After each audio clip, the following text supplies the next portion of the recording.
Next sentence. The economy, which is generated through religious and cultural backgrounds, leads to create a society of such people who work only to maintain their legacies based on family and related power structures. یہاں جو چیز میں نے بتانے کی کوشش کی ہے وہ یہ ہے کہ معیشت جب جنریٹ کرنے کے سورسز کے حوالے سے دیکھی جائے تو جب یہ مذہب اور ثقافت کے پس منظر ہی کی بنیاد پر تعلقات بنانے کا ذریعہ بنے گی تو ایسی جو معیشت ہے اور جو تعلقات ہیں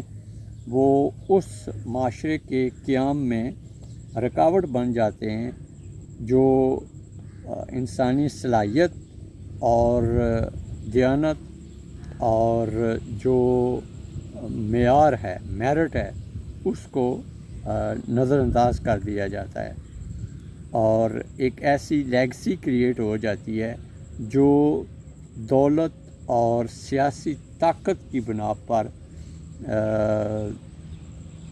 اپنی جو ایک انفلوئنس ہے یا ایک جو سرکل ہے اس کے اندر سے ہی سائنٹسٹ اور اکانومسٹ سوشیالوجسٹ اور فلاسفرز یا تھیورسٹ وغیرہ پیدا کیے جاتے ہیں. باقاعدہ انہیں ذرائع دیے جاتے ہیں اور انہیں ایک خوشگوار اور سازگار پرامن اور تشدد سے پاک یا شور شرابے سے پاک ماحول دیا جاتا ہے جس کی بنا پر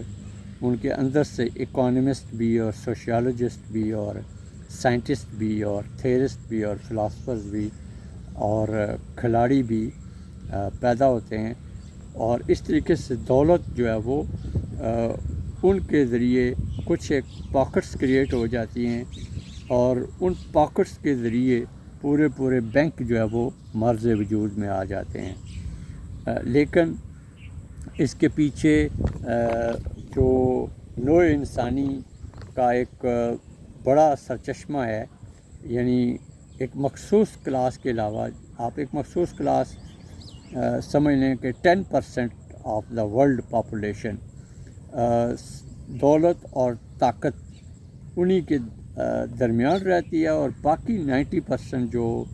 عوام ہے وہ جسٹ غربت اور استحصال ناانصافی اور ایک سٹرگل کی اسٹیٹ پر جو ہے وہ رکھے جاتے ہیں.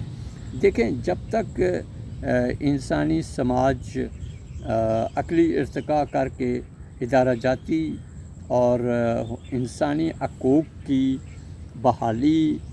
تک نہیں پہنچا تب تک تو ہم کہہ سکتے ہیں کہ انسان نے جنگ و جدل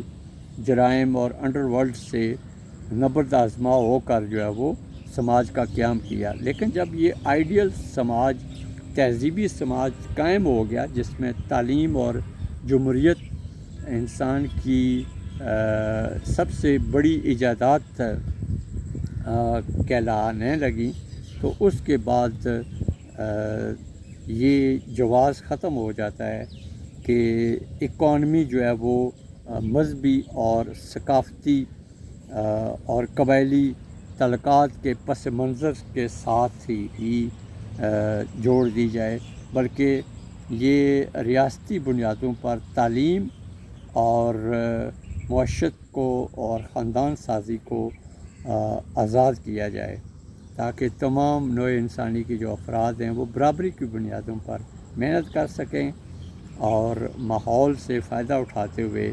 کمپیٹ کر کے میرٹ پر آ کر ایک ایسے سماج اور ایک ایسی ریاست کے قیام کا باعث بنے جس کے اندر بزنس کلاس اور پولیٹیکل کلاس کے جو لوگ ہیں وہ باقاعدہ ہر 20-25 سال بعد پوری جو کراپ ہے وہ تبدیل ہو سکے.